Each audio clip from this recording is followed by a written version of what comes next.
Hello friends, मैं विकास गुप्ता स्वागत करता हूँ हमारी इस यूट्यूब चैनल मैथ मिस्ट्री में, जिसमें हम सभी लोग बात करने वाले हैं class 10th math chapter number 14, जो कि है प्रोबेबिलिटी यानी कि परिकता।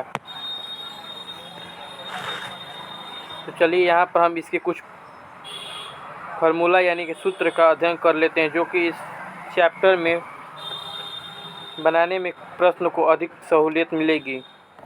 यहाँ पर आप सभी लोग देख सकते हैं, यदि घटना ई की परिकता पी बराबर नंबर ऑफ ई अपॉन में नंबर ऑफ फेस यानी कि ई के अनुकूल परमाणु की संख्या अपॉन में संभव परमाणु की संख्या होती है।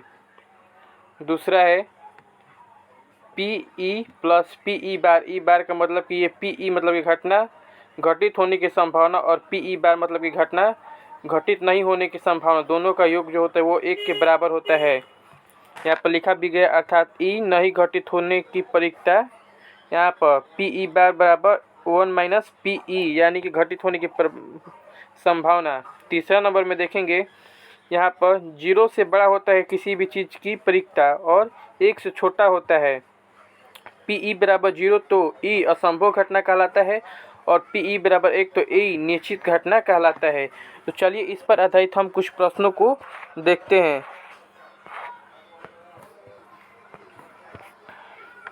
यहाँ पर पहला नंबर प्रश्न है कि किसी घटना ई के लिए P E plus P E bar बराबर कितना होता है। तो ये आपको पहले ही फार्मूला में ही आपको बता दिया गया है कि पी ई प्लस पी ई डैश जो होता है वो 1 के बराबर होता है। तो ये सब आप लोगों को फार्मूला याद करना पड़ेगा। तो यहाँ पर पी ई प्लस पी ई डैश 1 के इन दोनों का योग 1 के बराबर होता है। तो विकल्प नंबर 2 हमारा सही उत्तर हो जाएगा। अगला नंबर क्वेश्चन देखते हैं। दूसरा नंबर, उस घटना की परिकता क्या हो जो घटित नहीं हो सकती है। तो जो घटना घटित नहीं हो उसकी परिकता 0 होगी। अगला नंबर क्वेश्चन है तीसरा, निम्नलिखित में से कौन सी किसी घटना की परिकता नहीं हो सकती है। तो यहाँ पर आपको पहले ही बता दिया गया है कि जो भी कोई परिकता होती है वो 0 से बड़ा या बराबर होगा, लेकिन हमेशा वो छोटा होगा 1 से। तो यहाँ पर आप सभी लोग देख सकते हैं, ये तो 1 से छोटा है, ये भी 15/100 होगा, तो भी ये 1 से छोटा है और ये भी 1 से छोटा है। लेकिन जो ये है 60/3 ये 1 से बड़ा है। तो यही एक ऐसी है घटना है जो परिकता नहीं हो सकती है। तो विकल्प नंबर 3 हमारा सही उत्तर हो जाएगा। अगला नंबर क्वेश्चन देखते हैं। चौथा नंबर क्वेश्चन है, उस घटना की परिकता क्या होती है जिसका घटित होने निश्चित है। तो मतलब कि निश्चित घटना की परिकता यह पूछा है, तो निश्चित घटना की परिकता हमेशा 1 होती है।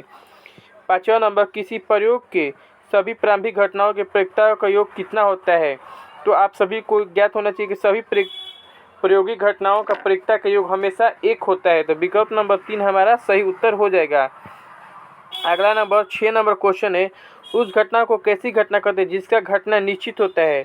तो ये घटना निश्चित घटनाएं कहलाती है। तो 6 नंबर क्वेश्चन का विकल्प नंबर 4 सही उत्तर हो जाएगा। 7 नंबर क्वेश्चन है, किसी घटना के परिकता का अधिकतम मान क्या होता है। तो आप सभी को पता है कि ये 0 से बड़ा या बराबर होगा, लेकिन हमेशा ये छोटा होगा 1 से। तो अधिकतम इसका जो मान है वो 1 के बराबर है, तो 1 इसका सही उत्तर हो जाएगा। अगला नंबर 8 नंबर क्वेश्चन देखते हैं, किसी घटना की परिकता कितने से छोटी या उसके बराबर हो सकती है। तो ये आपको पता है कि ये 0 से छोटी या उसके बराबर हो सकती है। 9वां नंबर क्वेश्चन है, किसी घटना की परिकता कितने से बड़ी या उसके बराबर हो सकती है। तो ये 0 से बड़ी, सॉरी फ्रेंड, इसमें पूछ रहे कितने से छोटी या उसके, तो ये छोटी पूछ रहे हैं, तो ये 1 से छोटी होगी या उससे बड़ा होगी। और कितने से बड़ी, तो यहाँ पर बड़ी 0 से बड़ी होगी या उसके बराबर होगी। तो विकल्प नंबर क्वेश्चन नंबर 8 में विकल्प नंबर 3 और क्वेश्चन नंबर 9 में विकल्प नंबर 2 हमारा सही उत्तर हो जाएगा। अगला नंबर क्वेश्चन देखते हैं। 10 नंबर क्वेश्चन है, घटना ई की परिकता प्लस घटना ई नहीं की परिकता बराबर होता है। तो ये कितने के बराबर होता है, ये आप सभी को पता है कि ये 1 के बराबर होता है। अगला नंबर 11 नंबर क्वेश्चन है, निम्नलिखित में कौन सी घटना की परिकता नहीं हो सकती है। कौन सी घटना की परिकता नहीं हो सकती है। तो आप सभी को पता है कि ये 0 से बड़ा होगा या बराबर होगा घटना की कोई भी परिकता, लेकिन ये जो होगा वो छोटा होगा 1 से। तो आप सभी लोग ये देख सकते हैं, ये विकल्प नंबर 2 भी 1 से छोटा है, 3 भी छोटा है, 4 भी छोटा है, लेकिन जो एक है वो एक से बड़ा है, तो यही घटना की प्रायिकता नहीं हो सकती है। 12 नंबर क्वेश्चन है, असंभव घटना की प्रायिकता क्या होती है। यहाँ पर बताना है कि असंभव घटना की प्रायिकता क्या होती है। तो आप सभी लोगों को पता है कि असंभव घटना की प्रायिकता हमेशा शून्य होती है, क्योंकि वो घटना कभी संभव ही नहीं, वो घटित ही नहीं होगा, तो इसकी प्रायिकता शून्य होगी। अगला नंबर 13 नंबर क्वेश्चन है, एक सेकेंड, 13 नंबर क्वेश्चन है, निश्चित घटना की प्रायिकता क्या होती है। ये क्वेश्चन रिपीट हो गया, पीछे भी हम सभी लोग देख चुके हैं कि निश्चित घटना की प्रायिकता हमेशा एक होती है। 14 नंबर क्वेश्चन है, किसी पासे को फेंकने में अंक 5 के ऊपर आने की प्रायिकता क्या है। तो यहाँ पर किसी भी पासे में 6 डिजिट होते हैं। जो पासा होता है उसमें 6 डिजिट होते हैं, 1 2 3 4 5 या 6, इन्हीं 6 में से 6 डिजिट होगा। तो किसी पासे को फेंकने में 5 के ऊपर आने की प्रायिकता है, तो 5 के ऊपर यानी कि एक 6 ही है, तो टोटल घटना संभावना कितना है, एक ही आएगा, 6 आएगा, और टोटल संभावना इन 6 में से कोई भी आ सकता है, तो ये 6, तो 1/6 जो होगा उसका सही उत्तर हो जाएगा। तो विकल्प नंबर 2 हमारा सही उत्तर हो जाएगा। अगला नंबर क्वेश्चन देखते हैं। अगला नंबर 15 नंबर क्वेश्चन है, किसी सिक्के को उछालने पर पृष्ठ आने की प्रायिकता क्या होगी। ये तो सिक्के को उछालेंगे या तो पट आएगा या फिर चित आएगा, तो जो कुल संभावना होगी वो तो 2 होगी, लेकिन एक बार में तो या तो चित आ सकता है या फिर पट आ सकता है। हमें पृष्ठ आने की संभावना पूछ सकता है, तो एक ही आया होगा, तो 1/2 इसका सही उत्तर हो जाएगा, जो कि विकल्प नंबर 2 में है। उसी प्रकार 16 नंबर क्वेश्चन है, एक सिक्का को उछालने पर एक चित आने की प्रायिकता क्या होगी। तो इसका भी 1/2 उत्तर सही हो जाएगा।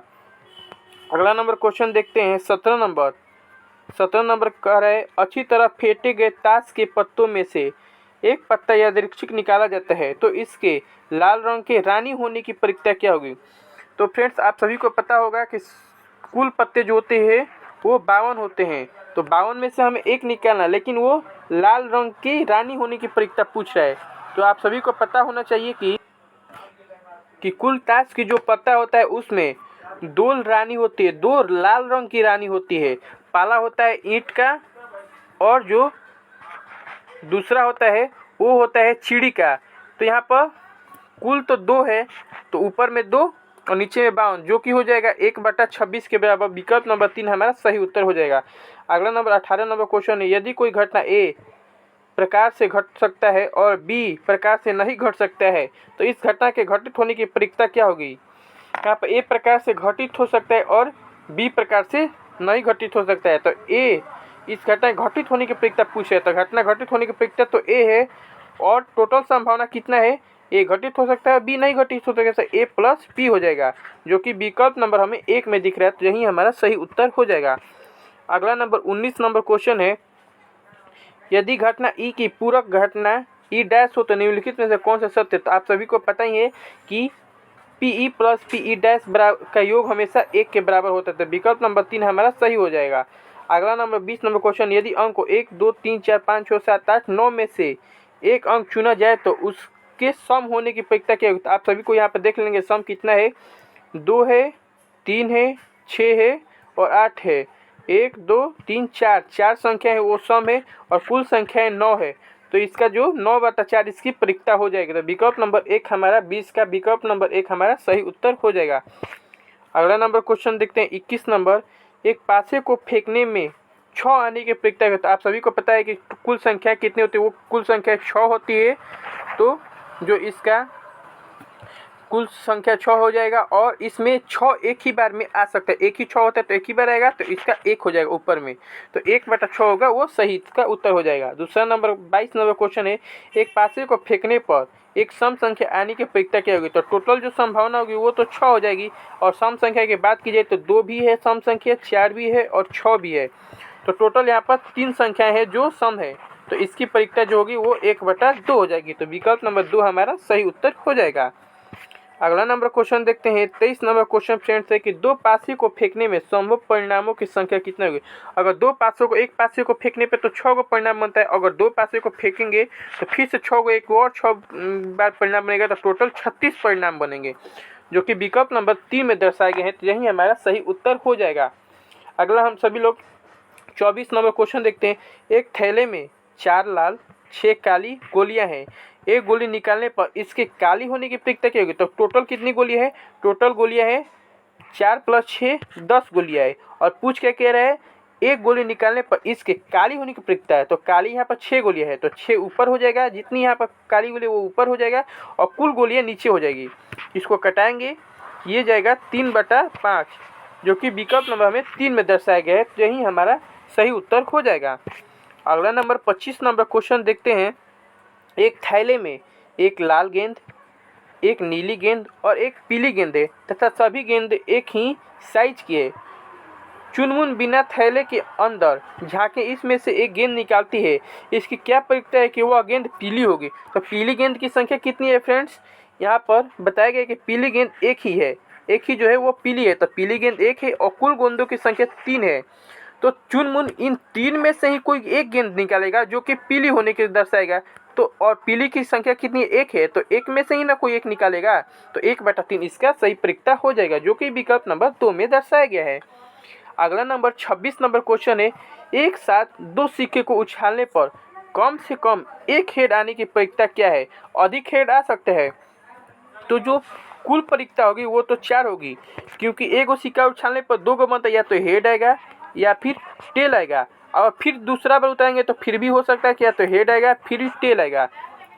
तो यहाँ पर जो पूछ रहा है कम से कम एक हेड आने की प्रक्रिया पूछ रहा है। तो मान लीजिए एक बार उछाले तो एक बार टेल आ गया और दूसरा बार हेड आ गया, तो एक बार तो ये भी हो रहा है। और पूछ रहा है तो फिर अगर दूसरे बार मान लीजिए दो बार उछाले, एक साथ 2 बार उछाले, तो मान लीजिए दूसरा बार फिर उछाले, एक बार हेड आ गया और फिर दूसरा बार भी हेड आ गया। तो ये हमारे पास 2 ऐसी संभावनाएं हैं जिसमें हेड आ रही है। कम से कम पूछ रहा है, तो एक बार भी आ सकता है या फिर एक से अधिक बार भी आ जाता है। तो ऊपर में ये 2 होगा, जो कि होगा 1/2, इसका सही उत्तर हो जाएगा, जो कि विकल्प नंबर हमें 2 में दर्शाया गया है 1/2। तो विकल्प नंबर 2 हमारा सही उत्तर हो जाएगा। अगला नंबर क्वेश्चन देखते हैं। 27 नंबर क्वेश्चन है। एक थैले में 6 काले तथा 8 उजले गेंदे, कोई एक गेंद यादृच्छिक निकाला गया, इस गेंद का उजला होने की प्रक्रिया क्या होगी? तो कुल यहाँ पर गेंदों की संख्या है 6 + 8 14 गेंद है। और इसमें से बोल कौन सा है? उजला वाला निकालना है। तो उजला यहाँ पर 8 गेंदे हैं। तो जो इसको कटाएंगे तो ये 4/7 हमारा सही प्रक्रिया हो जाएगा, जो कि विकल्प नंबर हमें 2 में दर्शाया गया है। अगला नंबर 28 नंबर क्वेश्चन है।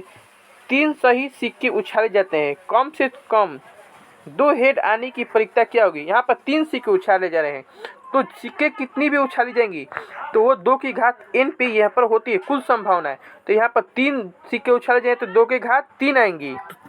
तो n के जगह पर अगर 3 रखेंगे तो हमें 8 प्राप्त होगा। तो कुल तो हमें संभावना 8 होगी। और पूछ रहा है कम से कम 2 हेड आने की, यानी कि कम से कम 2 हेड आने तो अधिक कितना भी आ सकता है? 1 भी आ सकता है, 2 भी आ सकता है, 3 भी आ सकता है। तो यहाँ पर जो अधिकतम यहाँ पर हेड होगा वो होगा 4 बार आएगा। तो विकल्प तो यहाँ से कटाएंगे तो 1/2 आएगा, जो कि विकल्प नंबर 1 में दर्शाया गया है। 29 नंबर क्वेश्चन है। एक थैले में 2 पासे को उछालने पर एक साथ 2 पासे को उछालने पर प्राप्त अंकों का जो जोड़ होना है वो 7 होने की प्रक्रिया क्या होगी? तो इसके लिए एक पेज ऐड करते हैं। तो जो 7 होगा, या तो हम 1 से स्टार्ट करें तो 1 6 से भी 7 हो सकता है। 2 अगर पासे को उछालेंगे तो 2 5 से भी हो जाएगा, या फिर 3 4 से भी होगा, या फिर और कोई संभावना? अब कोई और संभावना नहीं दिख सकता है, यानी कि टोटल यहाँ पे ये तो 3 हो गया। अगर इन अंकों को पलट दिया जाए आपस में तो भी तो संभावना बन सकती है कि मान लीजिए पहले बार उछाले तो 6 आया, दूसरे बार उछाले तो 1 आया, तो भी इसका योग 7 होगा। तो यहाँ पर टोटल इससे 3 है, 3 में 2 से गुणा करेंगे, ये टोटल 6 संभावनाएं बन रही हैं। और 2 पासे को उछाल रहे, 2 पासे को उछाले तो कुल जो केस बनेगा ना वो 36 को होगा। 2 पासे उछालेंगे तो 36 आ सकता है। तो जो यहाँ पर प्रक्रिया होगा वहाँ पर संभावित परिणाम यहाँ पर 6 है और कुल परिणाम 36 है। तो इसका जो सही प्रक्रिया होगा वो 1/6 आएगा। तो यहाँ पर देखते हैं कौन से विकल्प में 1/6 है।